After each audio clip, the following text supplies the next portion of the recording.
My husband laughed as we signed our divorce papers, thinking he had the upper hand, until the judge read my financial statement and his smug confidence vanished completely.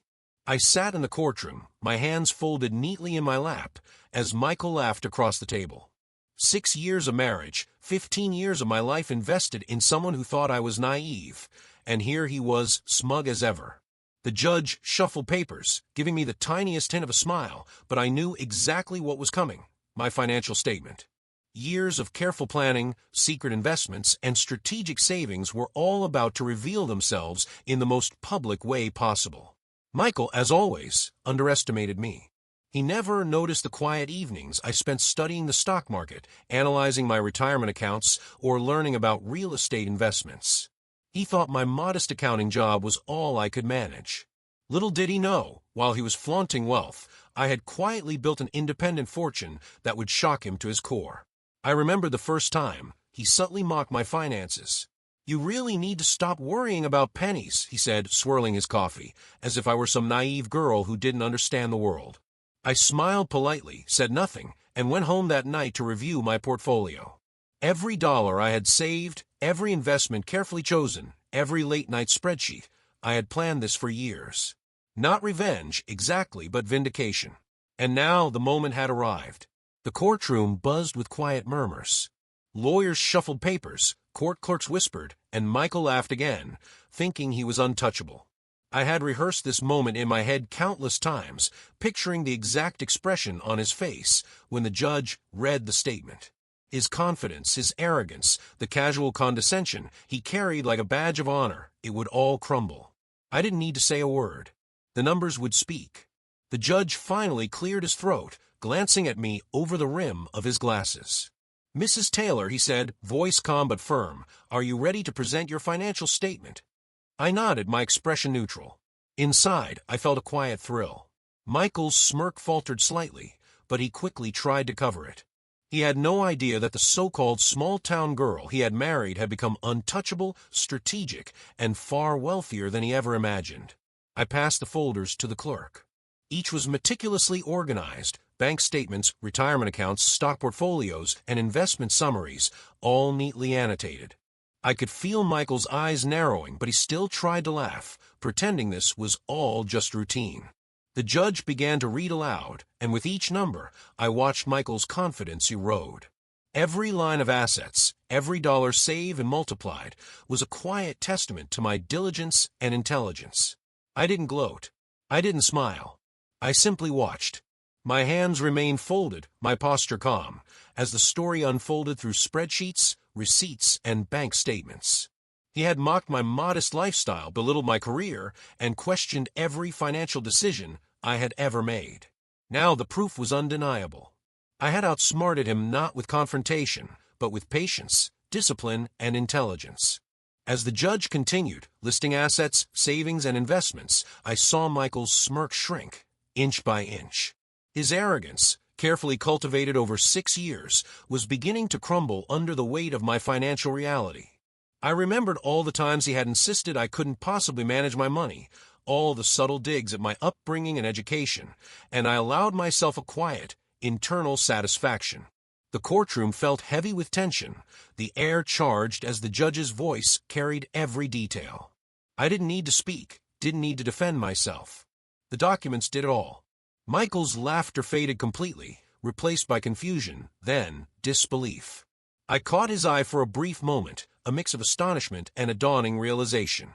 The man who thought he had the upper hand had been blind to the one thing he never expected: my independence, my foresight, and my relentless preparation. And in that silent exchange, I felt it, the first real taste of liberation. Not just from him, but from every expectation, every insult, every moment he had tried to undermine me. I was finally visible, powerful, and untouchable. The first step of vindication had begun, and it felt sweeter than I had ever imagined. Michael's chair creaked as he shifted uncomfortably. His laughter had vanished entirely, replaced with a tight, forced smile that didn't reach his eyes. He glanced at the papers again, frowning at the neat columns, the investment accounts, the retirement portfolio that had grown far beyond what he had ever imagined. He thought he knew me, thought I was the naive, small-town girl he could control, but every carefully calculated move I had made over the years was a silent message. I didn't need him, and I certainly didn't need his approval. The judge continued reading, each line cutting through the aura of superiority he had carried for years. Mrs. Taylor's independent assets include a diversified portfolio of stocks and bonds valued at over $500,000, a retirement account exceeding $300,000, and multiple real estate holdings with current market value exceeding $400,000, he recited calmly. The total exceeded $1.2 million, and the courtroom seemed to hold its breath as Michael's eyes widened, the reality finally sinking in. I watched him shift in his seat, fingers tightening around the edge of the table. He leaned toward his attorney, whispering something that I couldn't hear. I didn't need to know. The statement told the story far better than I ever could. Every investment I had made, every late night spent analyzing markets, every cautious move away from his reckless spending habits, all of it had led to this moment. And he had no defense. I remembered the countless times he had belittled my career, calling my part-time accounting job just bookkeeping, and suggesting I should focus on looking nice instead. He thought financial intelligence was irrelevant for someone like me. Little did he know, those years of quiet diligence had compounded quietly, invisibly, into something he could never touch or control. Now it was all laid bare, undeniable, and public. As the judge read each number, I noticed the subtle changes in Michael's demeanor. His shoulders slumped, a faint flush creeping over his face. The confidence that had always come so easily to him, the arrogance he wore like armor, was melting away under the weight of cold, hard facts. I didn't smile or gloat. I simply exhaled slowly, savoring the quiet power of being utterly prepared while he had spent years underestimating me. I thought about the nights I had stayed up creating budgets and spreadsheets, meticulously logging every expense, every investment, every dividend, all while he spent recklessly.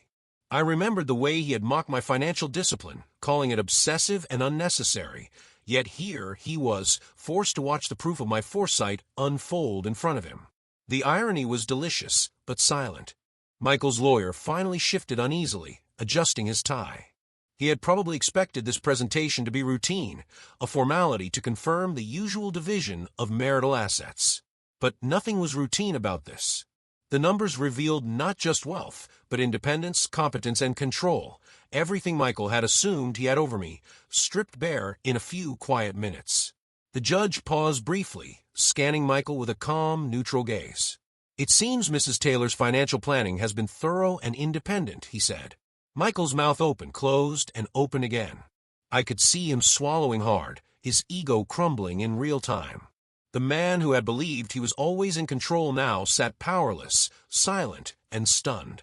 And in that silence, I felt something I hadn't in years: triumph. Not cruel, not vengeful, just complete, undeniable validation. I had been underestimated, mocked, and dismissed for years, but now the facts spoke for themselves. And Michael could do nothing to change them. Michael finally tried to recover some composure. He leaned forward, whispering to his attorney again, clearly desperate for guidance. I couldn't hear the words, but I could see the panic flicker across his face. His arrogance, the same arrogance that had ruled our home for years, had no armor left. Every laugh, every smirk he had directed at me during our marriage evaporated under the weight of my financial reality. The judge continued, methodically reviewing my assets, a mix of stocks in high-growth tech companies, carefully chosen municipal bonds, and a small real estate portfolio that had steadily appreciated over the years. Each item, each figure, was a silent rebuttal to the years of condescension, the little job, jokes, and the constant belittling. I sat upright, calm, every detail of my preparation paying off. Michael's fingers drummed nervously against the table. I could see him calculating, wondering if there was any way to argue or dismiss what he had just heard. But there was nothing. Every number was verified, every document certified, leaving no room for doubt. My meticulous attention to detail had created a fortress of evidence that even the sharpest lawyer could not undermine. I remembered the nights I had pored over financial statements, setting aside portions of my modest paycheck into separate accounts, researching investment strategies online, and learning everything I could about tax planning. While he had spent freely on luxury watches and golf clubs, I had quietly compounded my savings into a tangible, undeniable empire. Now it wasn't hidden. It was on full display in front of the one person who had always assumed I was beneath him. The courtroom was quiet. The only sounds were the judge's voice, flipping papers, and Michael's suppressed coughs. He tried to meet my eyes once, perhaps hoping for some trace of regret or hesitation on my part. He found none. I was calm, confident, unshaken. I had prepared for this moment for years, and now the proof of my independence and financial intelligence was undeniable. Michael's attorney shifted in his seat, clearing his throat uncomfortably. He knew that the numbers were solid, that there was no loophole, no error to exploit. This wasn't just a financial statement, it was a revelation. Michael had assumed he was untouchable, but he hadn't anticipated that the very person he had tried to dominate had quietly become a force he could not control. The judge paused to look over his glasses at Michael. "Do you have any objections?" he asked. Michael opened his mouth, then closed it again. The words wouldn't come. He had expected compliance, tears, perhaps confusion, but not this. Clarity, competence, and undeniable proof of what he had underestimated all along. I felt a subtle thrill in my chest. This wasn't revenge. This was justice, plain and simple. Every insult, every dismissive comment, every patronizing remark had led to this moment where the truth was undeniable. Michael's laughter had died, replaced by stunned silence, and for the first time in years, I felt fully seen and acknowledged, not by him, but by the undeniable facts I had created through my hard work. The judge looked back at me, calm and measured. "Mrs. Taylor, your financial preparation is thorough and impressive," he said. Michael swallowed hard, and I could see the reality settle in. All those years of arrogance, all those years of thinking he could control the narrative, were now over. He had underestimated me completely, and he would never do so again. Michael's face had turned pale. His confident posture was gone, replaced by a rigid, almost defensive stance. I could see the disbelief in his eyes, the calculations running through his mind. How had I done this? How had the naive, small-town girl he thought he could control become the woman sitting across from him with over $1.2 million in independent assets? He tried to mask it, leaning toward his attorney, whispering furiously. But I didn't need to hear the words. His entire demeanor spoke volumes. The smug arrogance he had worn like armor for years was shattered. Every laugh, every subtle insult, every belittling remark came crashing back to him, but now they reflected on him, highlighting his ignorance. The judge continued, methodically reviewing the statement, emphasizing each category: savings accounts, brokerage accounts, retirement funds, real estate, equity. Each line was a reminder of every time Michael had dismissed me, undermined my career, or laughed at my frugality. And now the very thing he mocked was his undoing. I didn't smile, I didn't gloat. I let the silence fill the room, letting the numbers speak for themselves. I remembered the nights spent poring over spreadsheets, comparing stock growth, calculating compound interest, and reviewing tax strategies. While he spent extravagantly on weekend getaways, watches, and fine dining, I quietly built a fortress of financial security. Each investment, each calculated decision, was now a testament to my independence and intelligence, proof he could never erase. Michael's whispers grew more frantic, his attempts at recovery futile. He realized the joke was on him. His laughter, once so casual and condescending, had completely vanished. I noticed the tension in his jaw, the tight grip on the table, the way his eyes darted toward his attorney, as if searching for some loophole that didn't exist. The courtroom was hushed. Everyone was watching, sensing the shift in power.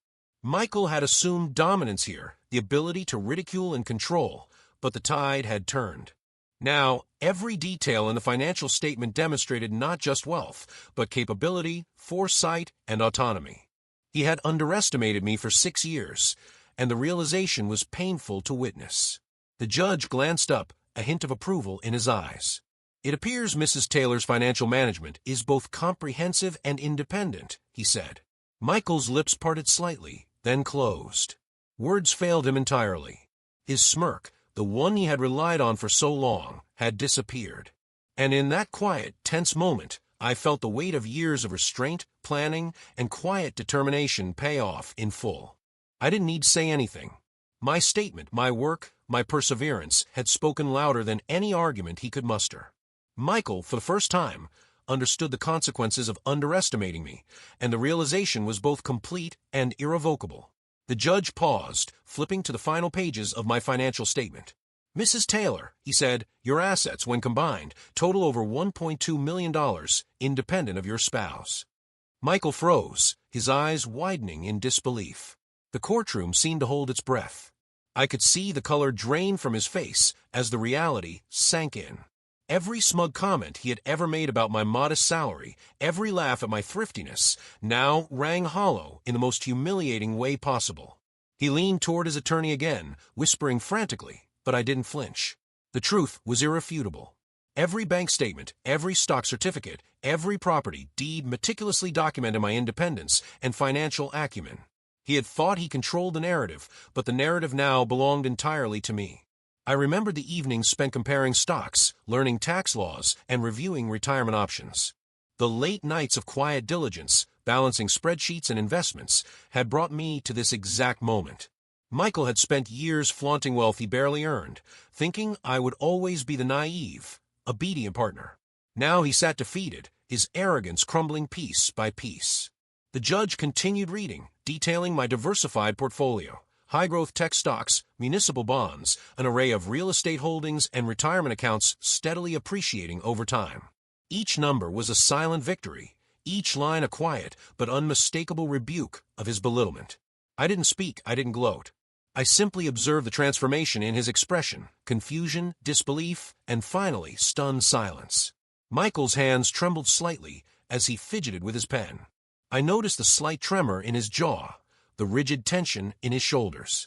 This was the man who had laughed at my ambitions, who had mocked my modest income, who had believed he was always in control. And now, here he was completely powerless. The courtroom clerk exchanged a glance with the judge, sensing the shift in power. Michael's attorney cleared his throat, but there was nothing he could say to reverse what had just been laid bare. My statement wasn't just numbers, it was the embodiment of years of intelligence, planning, and restraint. I recalled all the times he criticized my clothes, my choices, even my friends, insisting I should aspire to a standard of living while he controlled every penny of our shared accounts. And now those very calculations, carefully documented and invested, were my declaration of independence. I didn't need to raise my voice. The proof was undeniable. Michael's lips parted slightly, then closed again, searching for words that didn't exist. The arrogance he had relied on for years had evaporated entirely. I felt a quiet satisfaction, not triumph in cruelty, but the serene power of being fully prepared, fully capable, and utterly independent. The judge's gaze swept across the room, acknowledging the clarity of the situation. "It appears that Mrs. Taylor has maintained full control over her assets and financial growth," he said. Michael's eyes flicked to mine, and in that single, silent exchange, he understood the consequences of underestimating me. I had spent years quietly building this fortress, and now it was on full display, leaving him powerless, stunned, and thoroughly humbled. Michael's hands rested stiffly on the table, his once confident posture gone. The courtroom was silent, every eye subtly tracing the unfolding drama. He had expected compliance, maybe tears, perhaps even a desperate plea.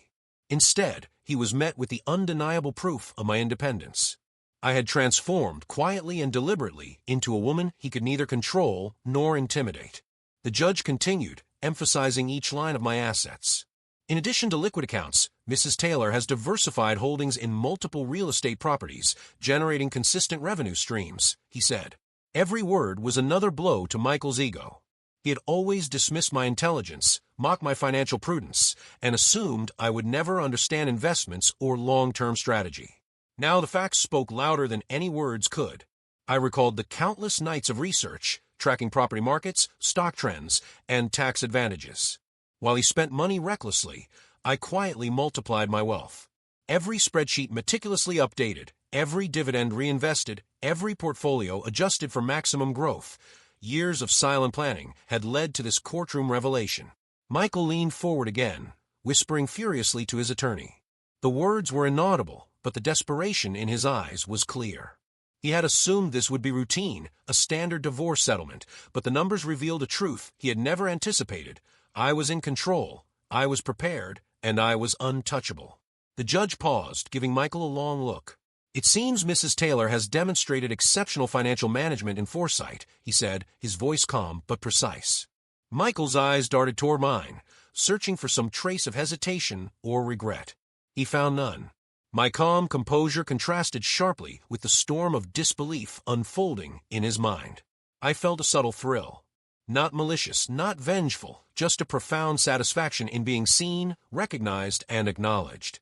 Every insult, every belittling remark, every subtle condescension had been met with patience and intelligence, culminating in this moment where the truth could not be denied. Michael's face shifted from disbelief to a faint, forced smile, as if trying to save the remnants of his dignity. But it was futile. His laughter, once so frequent, was gone. In its place, stunned silence, a stark contrast to the cocky arrogance he had relied upon for years. I had never felt freer, more powerful, or more validated in my entire life. The courtroom clerk glanced at the judge and then at Michael. It was clear that the dynamics had shifted irreversibly. I had quietly become the architect of my own destiny, building wealth, independence, and control while he underestimated me at every turn. And now, as my financial statement lay open for all to see, Michael had no choice but to acknowledge it, if silently, then undeniably. I exhaled slowly, feeling the quiet weight of victory settle in. This was more than money. It was validation, empowerment, and the ultimate confirmation that preparation, intelligence, and patience could overcome arrogance and deceit. Michael could laugh no more. The lesson had been delivered, and it would not be forgotten. Michael's hands clenched tightly around the edge of the table. He tried to maintain a calm expression, but the slight tremor in his fingers betrayed him. Every line of the judge's reading, every number on the page, chipped away at the arrogance he had carried for years. He had assumed he controlled the narrative, that I was powerless, naive, and financially insignificant. He was wrong. The judge shifted in his chair, reviewing additional documents, investment statements, retirement accounts, and property deeds. Mrs. Taylor's portfolio shows not only growth but also careful diversification, demonstrating advanced financial strategy, the judge noted. Michael's eyes widened, a faint sheen of sweat forming on his brow. He leaned toward his attorney, whispering frantically, but there was no solution, no loophole, no defense. I remembered the long hours spent tracking the market, calculating risks, and adjusting my investments. While he spent lavishly, believing wealth was a display of power, I quietly multiplied my own resources, building a safety net that was entirely independent of him. And now, every dollar, every carefully documented decision, was laid bare in the courtroom, undeniable and irreversible. Michael's jaw tightened. He had expected a routine divorce, some minimal settlement, a chance to flaunt superiority. Instead, he was forced to confront the reality of my meticulous planning. My financial independence was no longer a secret, no longer something he could mock or belittle. The arrogance that had been his shield now crumbled under the weight of numbers he could neither challenge nor dismiss. The judge paused, giving Michael a long, deliberate look. "It is clear that Mrs. Taylor's financial management has been both intelligent and autonomous," he said.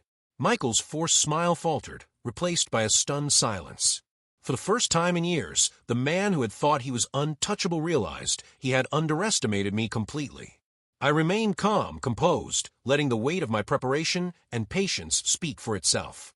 I didn't need to raise my voice. Every spreadsheet, every account, every careful calculation was evidence enough. Michael's disbelief grew with each line the judge read aloud, and I could see the shift in his posture, from arrogance to confusion, then to a near panic that was subtle but unmistakable. The courtroom seemed to hold its breath. Even the clerks and lawyers exchanged glances, sensing the dramatic reversal of power. Michael had been certain he held all the cards, and now, every single one of them had slipped through his fingers. I felt a quiet satisfaction, a mixture of pride and vindication, as the truth of my diligence became undeniable. Michael tried one last attempt to mask his reaction, leaning toward his attorney, whispering again. But the spell was broken. The proof was public, documented, and indisputable. I had done more than build wealth. I had created independence, and now he was confronted with it in a way he could never ignore. The judge closed the folder, looking at Michael with a calm authority that left no room for argument. "With these verified statements, the court acknowledges Mrs. Taylor's complete financial autonomy," he said. Michael's lips parted slightly, then pressed together. He had no words. The smug laughter that had followed him for years had disappeared completely, replaced by a rigid, silent acknowledgement of reality. Michael slumped back in his chair, the last remnants of his arrogance gone. He had expected to dominate the proceedings, to mock me as he always had, but every carefully planned step I had taken now confronted him in the harshest light. The courtroom, once filled with tension, seemed to vibrate with the quiet authority of my preparation. The judge continued, emphasizing details of my holdings, diversified stock portfolios, real estate equity, and long-term savings accounts that demonstrated both prudence and foresight. Michael's eyes widened at each number, his hands fidgeting on the polished wood of the table. He had never seen this side of me, a side capable, independent, and untouchable. I recalled the countless nights of research, comparing returns, calculating risks, and methodically building my wealth while he spent carelessly. Every careful decision had led to this moment, every investment a brick in a fortress he could not breach. Now the reality was undeniable. I was not the naive girl he had thought I was. I was a woman who had quietly mastered her own destiny. Michael's attorney shifted uneasily, realizing that no argument could negate the facts. Michael tried to mask his panic, straightening his tie and attempting a weak smile, but it failed. The room, once heavy with his overconfidence, was now filled with a subtle awe at the quiet, unstoppable force of preparation. My financial acumen spoke, louder than any words ever could. I kept my posture calm, composed, and utterly serene. The numbers on the page reflected years of discipline, intelligence, and independence. Michael's disbelief was palpable, his arrogance completely eroded. He had mocked my modest income, belittled my career, and assumed I would always be dependent on him, and now, every line of my financial statement dismantled that illusion. The judge leaned back slightly, giving Michael a long, steady look. "Mrs. Taylor has clearly demonstrated thorough and independent financial management," he stated. Michael's jaw tightened, and his eyes flicked to mine. He had no words, no defenses, nothing. The laughter that had followed him for years was gone. The balance of power had shifted irrevocably. I felt a quiet thrill, the satisfaction of years of patient planning finally manifesting in undeniable reality. Not a gloating thrill, but one of profound validation. Every insult, every condescending remark, every attempt to undermine me had been met with diligence, intelligence, and foresight. Now all of it was visible, indisputable, and public. Michael attempted a final glance of defiance, but it was hollow. He had been outmaneuvered not by confrontation, but by foresight and preparation. I had anticipated every assumption, every underestimation, and the truth of my financial independence was laid bare before him. The courtroom clerk exchanged a glance with the judge, sensing the completion of a quiet but absolute reversal. Michael had underestimated me for the last time. I, meanwhile, sat upright, calm, and quietly triumphant. This was more than numbers. This was freedom, validation, and the irrefutable proof of my autonomy. The judge set down the final papers, signaling the near conclusion of the proceedings. Michael's posture was rigid, his eyes flicking nervously between the documents and me.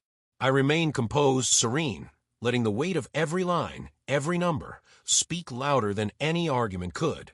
His arrogance, carefully cultivated over years, had completely disintegrated under the scrutiny of my financial statement. Every investment I had made, every savings account, every property deed, it all culminated in this courtroom, undeniable and unassailable. Michael had assumed he controlled the narrative, that I was naive and powerless, but the truth had unfolded in a quiet, methodical manner. And now he had no choice but to witness the full scope of my independence. I felt a subtle, almost imperceptible thrill as the judge began the final review. "Given the documentation and verification of assets," he said, "the court acknowledges Mrs. Taylor's complete financial autonomy and her right to maintain independent holdings." Michael's lips parted, then closed, speechless. His attempts at maintaining composure were futile. The room was silent, heavy with the weight of undeniable fact. The attorneys whispered quietly, the clerks exchanged glances, but Michael could do nothing. He had underestimated me, belittled me, mocked me, and now he was forced to accept a reality he had never imagined. I didn't gloat. I didn't need to. The truth of years of careful planning, strategy, and diligence had spoken for itself. I remembered every late night, every spreadsheet meticulously updated, every carefully calculated investment. While he spent freely and arrogantly, I built a fortress of wealth that required patience, intelligence, and foresight. Every dollar documented in that statement reflected not just money, but autonomy, strategy, and resilience. Michael finally looked at me directly, his expression a mixture of shock and reluctant respect. The smugness, the laughter, the casual condescension, all gone. He had believed he was untouchable, that I could never match his world of privilege, but the proof of my preparation now stood undeniable before him. I felt a quiet satisfaction, a sense of closure. The court had recognized not only my financial independence, but the years of intelligence and diligence it represented. Michael's laughter, his superiority, his underestimation, they were all gone, leaving a stunned silence in their place.